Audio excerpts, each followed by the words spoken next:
सावी सावी इथंच कुठंतरी असली पाहिजे.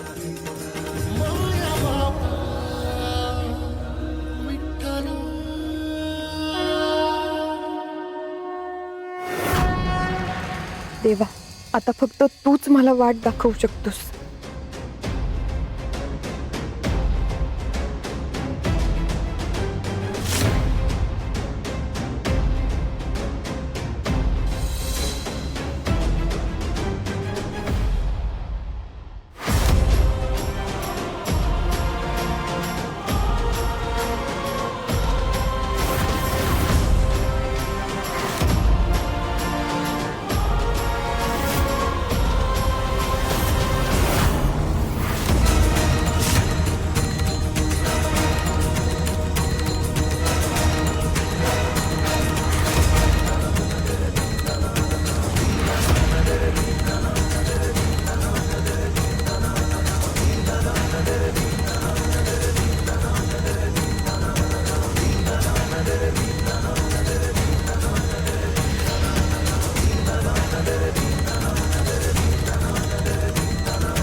देवा, तुझी कृपा खरंच अगाध आहे.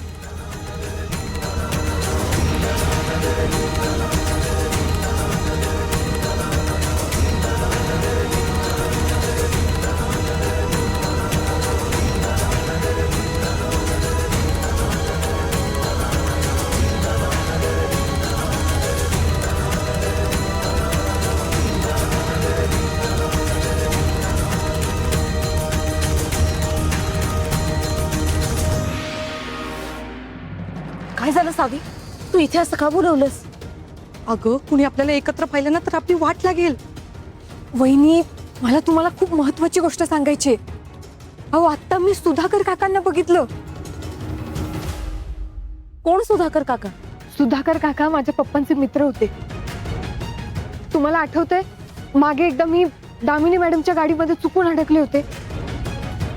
तेव्हा ना मी दामिनी मॅडम आणि नानांना सुधाकर काकांना किडनॅप करताना बघितलं होतं.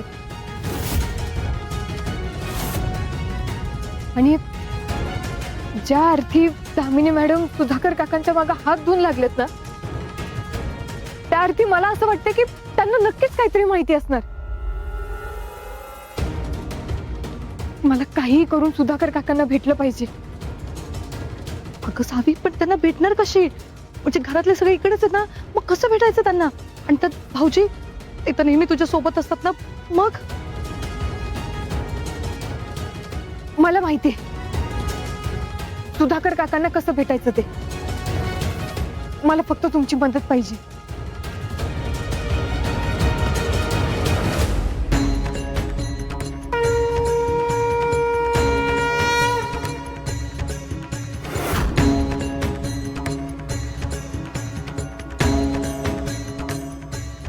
भाऊजी, ते जरा फुलं आणायला जायचं होतं, सावीला घेऊन जाते. हो, जा घेऊन, पण जरा गर्दी आहे, हात सोडू नका तिचा. हो, तुम्ही टेन्शन घेऊ नका. सावी, चल. चला, आता ओवाळून घ्या.